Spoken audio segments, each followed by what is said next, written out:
His hands are too big for the keys, and honestly, the whole aesthetic of the evening needs to stay clean. Margaret Alcott said it the way people say things they've already decided, the way you move a vase to a different shelf and don't apologize to the vase. Find someone else for the solo. The janitor's boy doesn't fit what we're building here. The accompanist started to speak. Margaret was already walking away. So they pulled Tobias Okafor from the program 3 days before the spring showcase. They gave his spot to a boy named Preston Hale, who had softer hands and a father who sat on the Academy's board of trustees. They told Tobias it was a scheduling issue. They told his mother, who cleaned the rehearsal halls of the Whitmore Conservatory 5 mornings a week, that these things happened and that her son was still welcome to attend as his audience member. They thought that was the end of it. They had no idea what they were building toward. The Whitmore Conservatory sat at the edge of the old arts district like a promise the city had made to itself in a more optimistic decade and mostly kept. Its limestone facade had gone the color of old cream, and the tall windows of the main performance hall threw long parallelograms of afternoon light across a floor that had been walked by more serious feet than most floors ever knew. Inside, on the week before the spring showcase, the building smelled of rosin and old paper, and the particular dry warmth of a place where heating systems had been running since before anyone currently employed there had been born. Tobias Okafor had spent 3 years learning the acoustics of that building, not studying them the way you study a textbook, but the way you come to know a place you love, the way the second-floor practice room carried a half-second echo that you had to account for in your attack, the way the main hall went warmer and closer when it filled with bodies, the way the Steinway in rehearsal room 4 had a sticky D-flat that everybody knew about and nobody had fixed. He was 22, tall in the particular way that made people underestimate how precise his movements were, with his father's square jaw and his mother's patience, which had turned out to be the more useful inheritance. His father, Leonard Okafor, had played piano in 2 cities before his back gave out and the gigs dried up, and the family needed something that paid every 2 weeks without fail. He drove a school bus now, the early route, and was home by 9, and sometimes in the evenings Tobias could hear him in the kitchen humming things that had no names, melodies that didn't belong to any song Tobias knew, just sounds his father carried around inside himself with nowhere left to put them. Tobias had understood from a very young age that this was what happened to music when life got between you and it. It didn't disappear, it just had nowhere to go. His mother, Ruth Okafor, had worked at the Whitmore for 6 years, long enough to know that the freight elevator was faster than the passenger one, that the 3rd-floor supply closet was kept at 62 degrees, regardless of outside temperature, that the people who ran this institution were not unkind so much as they were simply accustomed, the way anyone grows accustomed to a room they've been in long enough that they stop seeing it. She had watched the spring showcase every year from the back of the hall, standing because the chairs were for ticket holders, and she had watched Tobias grow from the boy she brought along during school breaks, because she had no one to leave him with into the young man who had earned, fair and honestly, the right to sit at the Whitmore's best piano and play. She had told him about the solo 6 weeks before the showcase. He hadn't believed her. Not the part about the solo. Tobias knew what he could do, but the part about the rest of it, that they'd actually let it happen. They had let it happen, and then they had taken it back. Margaret Alcott was the chair of the Whitmore's Gala Committee, a position she had held for 11 years through the particular mechanism of being the kind of woman whose name on a fundraising letter reliably produced checks. She was not a musician. She had no particular feeling about music one way or another, which was, in its own way, the most relevant fact about her. What she had was taste, or what she called taste, which was an acute sensitivity to whether a thing looked the way it was supposed to look in front of the people whose opinions governed her social world. The spring showcase was not just a concert. It was a demonstration of the Conservatory's values, of its reach, of the kind of investment it was worth making. The wrong picture, the wrong signal, and the wrong people would notice. She had seen Tobias play exactly once, in a rehearsal she'd walked through on her way to a committee meeting. She had stood in the doorway for perhaps 40 seconds. She had registered that he was very good.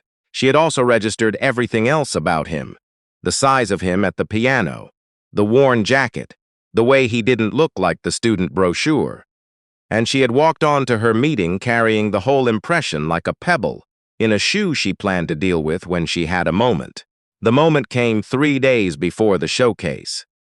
She found the accompanist, a quiet man named Louis Farrell, who had taught at the Whitmore for 19 years, and she delivered her assessment with the confidence of someone used to making aesthetic calls that other people lived with. Preston Hale would take the solo. Preston was the correct choice. Preston's father was also, not incidentally, prepared to fund the new recording studio wing that the Conservatory had been trying to build for a decade, though Margaret did not say this part aloud because she did not need to. Louis Farrell said the wrong thing, which was the truth. He said that Tobias Okafor was the finest student he had worked with in his 19 years, that his interpretation of the revel he'd prepared was something that didn't come from practice alone, that to move him from the program for the reasons she was describing would be a thing he could not in good conscience. And then Margaret smiled the smile that closed conversations, and Louis Farrell's voice went quiet, and that was the end of that. They told Tobias on a Tuesday. He was in rehearsal room 4 when Louis came in, and he could tell from the way Louis held himself in the doorway that something had already been decided before the man opened his mouth. Louis told him there had been some restructuring of the program, that his spot in the showcase had been given to another student, that it was not a reflection of his playing, that these things sometimes happened for reasons that had nothing to do with merit. Tobias sat with his hands still on the keys. He did not ask why. He had been alive in this body for 22 years, and he already knew every version of why. "Is it because of how I look?" he said. It wasn't a question. Louis held the doorway. "Tobias, I just want to know if I should be surprised." Louis looked at him for a long moment, a man with 19 years of the truth sitting behind his eyes, unable to say it. "No," he said finally, very quietly. "I don't think you should be surprised." He left and the room went back to being just the piano and the sticky D-flat and the half-second echo, and Tobias sat in it for a while with his hands flat on his thighs. Then he went to find his mother. Ruth was in the second-floor corridor with a cart, replacing the paper towel dispensers in the practice room bathrooms, the small unnoticed work that kept a building like this running. He came around the corner and she saw his face before he said anything, and she set down what she was holding. He told her. She listened without moving. She had a particular stillness she put on in moments like this, not the stillness of someone who had given up, but the stillness of someone who was holding a very heavy thing carefully so it didn't spill. He had watched her do it his whole life. At the school meeting when the teacher said he was disruptive. At the apartment office when the lease renewal came back with new terms. At 100 moments where the world had said something quiet and certain and unkind. And she had listened and gone still and done the math. "Do you want me to say something?" she asked. "To who?" She looked at her hands. "I've been in this building 6 years. I know people. Mom, I'm asking. Saying something doesn't change what she decided." "Maybe not," Ruth said, "but it might change what happens after." He watched her and she watched him, and what passed between them was too old and too complicated to be called a simple thing. It had his father's humming in it, and the school bus, and 3 years of Tobias arriving before the building opened so he could get an hour on the Steinway, before the day students claimed it, and the brochure that didn't look like him, and Louis Farrell's voice in the doorway, and 6 years of his mother's cart making its quiet rounds all through these hallways that had never once asked her name. "Don't," he said. "Please." Ruth was quiet a moment. Then she reached out and gripped his forearm once, briefly and hard, the way she held things she couldn't afford to drop. "Okay," she said. "Okay." He spent the next 3 days doing the thing she'd asked him not to, carrying it alone.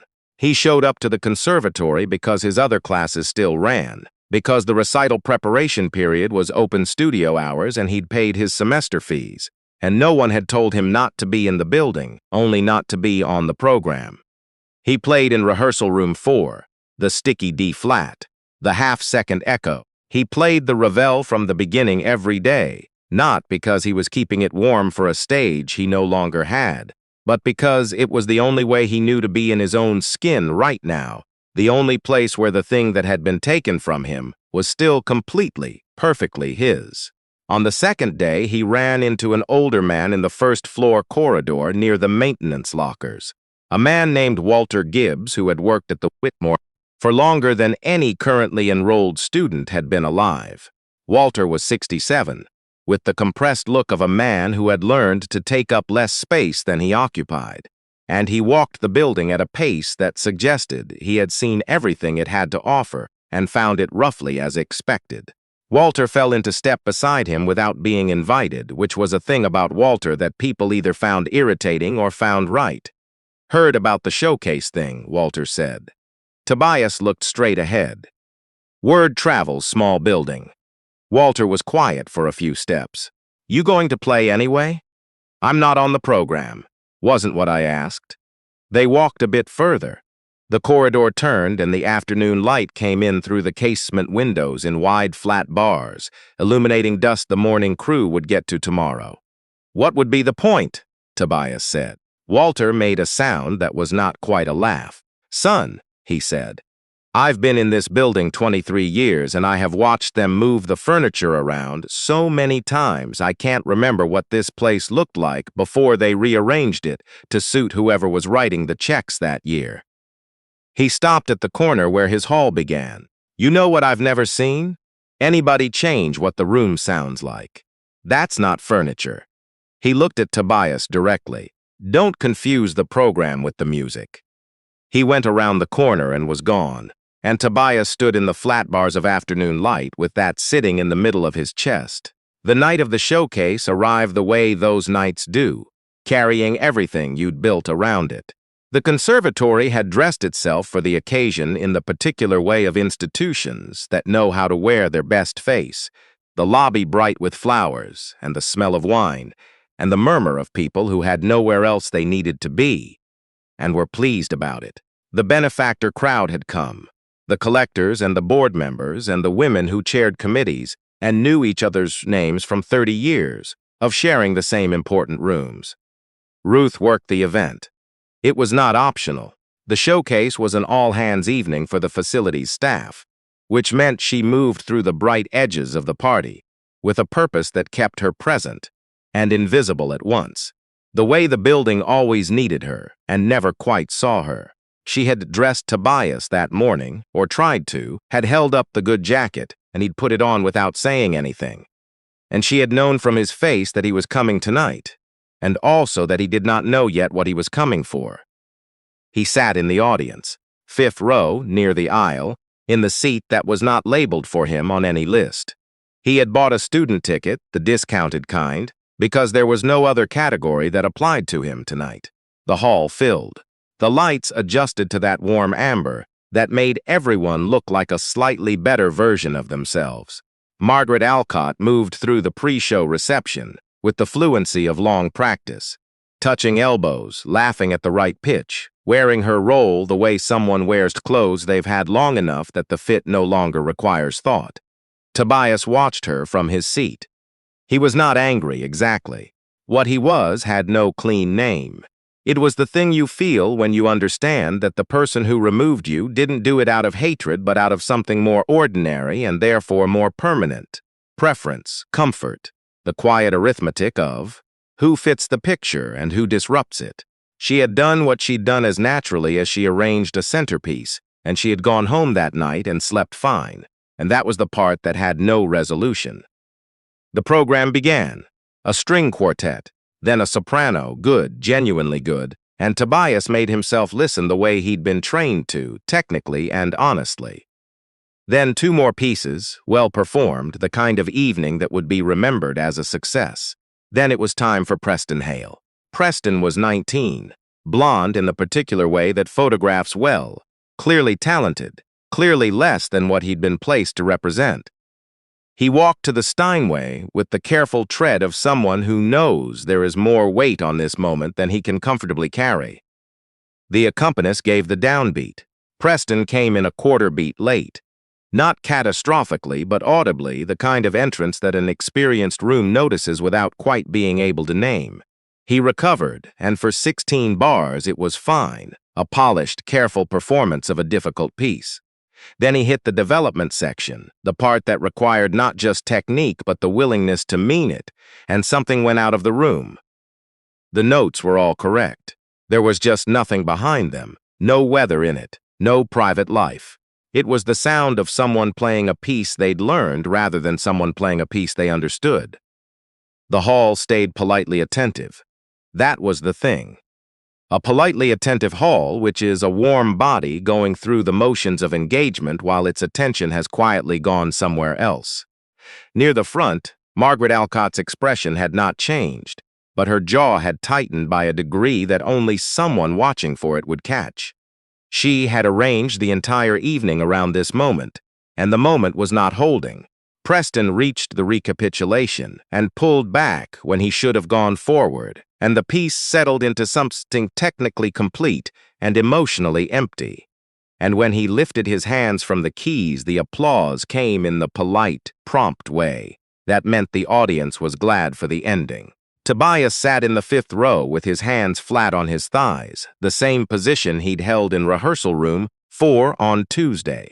He could feel exactly where Preston had pulled back.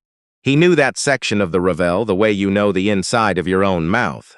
He knew what it was supposed to open into. He did not decide what he did next the way you decide a considered thing. It was more like recognition. Like the piece itself was still in the room, incomplete, asking to be finished, and his body simply knew where the rest of it was. He stood up. He moved to the aisle. An older woman in his row shifted to let him pass, and he said, "Excuse me," quietly. And then he was in the aisle, and then he was walking toward the stage. Not running, not making a scene. Just a 22-year-old man in a good jacket walking forward in a room full of people who did not know what to make of him yet. He stepped up onto the stage. Preston had not fully cleared the bench yet, and they were briefly at the same piano together. And Preston looked at him with an expression that was not hostility but something more complicated, something that might have been, under different circumstances, relief. "I know this piece," Tobias said to him, very quietly. "I've been playing it for 8 months." There was a half-second where the room held everything it had, and then Preston stepped back, and Tobias sat down. He didn't announce himself. He didn't look at the audience. He put his hands over the keys and he came back in at the development section, the exact place where the piece had let go of itself, and he played it the way it had always been supposed to go. It was not the polished, careful version. It was the version from rehearsal room 4, the version that had been built in the early mornings before the day students arrived. The version made of 3 years of arriving early and staying late and playing the reveille from the beginning every day. Because it was the only place where nothing could be taken away from him. It had grief in it. It had the school's bus and his father's humming and his mother's cart, making its rounds through the hallways. It had Walter Gibbs and the furniture, and the thing that was not furniture. It had 22 years of being the right size and the wrong picture, and the piece had always known how to hold all of that if you were willing to put it in. He played it the way his father had played, before the back and the bus route and the melodies with nowhere to go. The hall changed. It was not a metaphor. It was a physical thing. The shift that happens in a room when the air stops being air and starts being something everyone is breathing together for the same reason. The politely attentive faces had changed. People who had been sitting back were now sitting forward. The woman in silver 2 rows behind Ruth had stopped touching her program. Ruth had stopped entirely. She was standing near the side corridor with a cloth in her hand that she had forgotten to put down, and she had gone the particular kind of still that was not her careful professional stillness but the deeper one, the one from before she had learned to keep things from showing on her face, because she recognized what was coming out of that piano. She had heard it in the apartment on the evenings her husband hummed without knowing he was doing it. She had heard it in the way Tobias played in the kitchen when he thought she was asleep. It was the sound of something that had been carried a long time with nowhere to put it, finally finding the room big enough. She pressed her hand to her mouth, not to hold something in, just to feel that her face was still her face. At the Steinway, Tobias came into the final section, and he made the choice Preston had not made. He went forward into it instead of away. And the piece opened up the way it was always built to open, became the thing the composer had understood would take this long to get to, and the hall received it with the breathless accuracy of a room that had forgotten it was somewhere specific and become, for the length of a phrase, just the place where this was happening. The last notes went up and stayed there for a moment in the way notes in a room like that stay, in the ceiling and in the walls and in the chests of the people listening, and then they let go. The silence that followed was not empty. It was the fullest thing in the room. Then someone stood. Then the row stood. Then the hall stood, all at once, the way a hall stands when it has no other option. And the sound that came up was not the polite prompt applause of a program ending, but something rawer and less curated. People calling out, a few of them crying in the honest way. The way you cry when something true has gotten past your defenses before you had time to arrange your face. Ruth did not move from the corridor. She was crying and she knew it, and she had stopped trying to manage it. Her cloth was still in her hand. She looked at her son standing at the Steinway, accepting something she had spent 6 years in this building, not quite letting herself believe he would ever be given, and she felt every year of it at once, which was a large and complicated feeling, but it was not a bad one. It was the feeling of something finally costing what it was worth. Walter Gibbs was standing in the doorway to the side corridor, the one staff used on event nights. He had a tray, out of habit, balanced on one hand, not going anywhere with it. He was watching the room, and his face had something on it that his face did not usually carry. Not surprise, older than surprise. Something closer to the satisfaction of a man who has been waiting a long time to be right about something that mattered. His chin, which spent most of its time aimed at the floor, was up. Margaret Alcott stood near the front and did not move and did not stand, and the hall standing around her was a kind of answer. She had built the evening to say one thing, and the evening had said another, in front of every person she had needed it to impress, and the worst of it, the part she would carry home, was not that she had been wrong, but that the rightness of what she'd tried to suppress was now the only thing anyone in the room was going to remember about tonight. She had removed something from the picture, and the picture had come back to collect it, publicly and unmistakably, in front of everyone. The applause was still going when Louis Farrell came through the backstage door and onto the stage.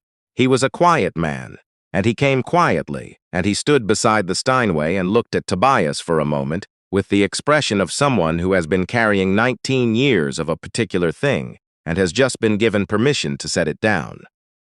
"I should have said more," Louis told him. He said it plainly, without theater. 3 days ago, "I should have said more." Tobias looked at him. "You said enough." "I said the minimum." "Yes." Louis let that sit between them.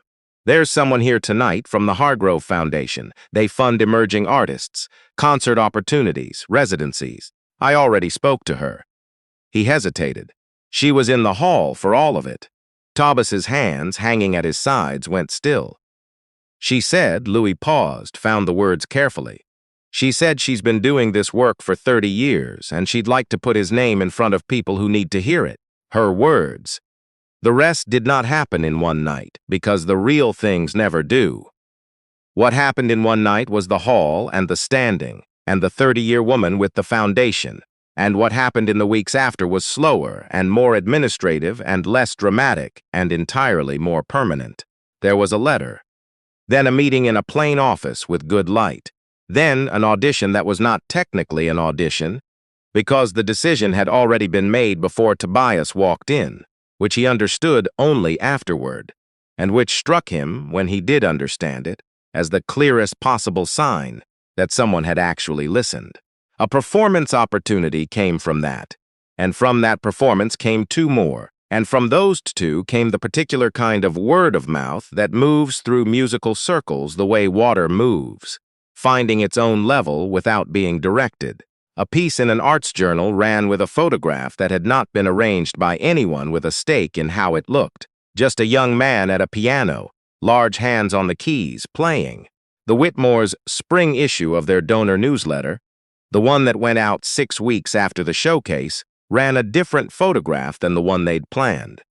Leonard Okafor, Tobias's father, read the newsletter because Ruth had left it on the kitchen table. He sat with it for a long time at the kitchen table, not saying anything. Then he went to the upright piano they kept in the second bedroom, the one he'd stopped playing years ago, and he sat down at it. He didn't play anything Tobias recognized. He played one of the melodies with no name, one of the things he'd carried around inside himself with nowhere to put it. He played it out loud this time. In the room, where someone could hear it. Ruth stayed at the Whitmore. Nobody asked her to leave, and she did not offer to go. And when Margaret Alcott passed her in the corridor 2 weeks after the showcase, something passed between them that was not spoken and did not need to be.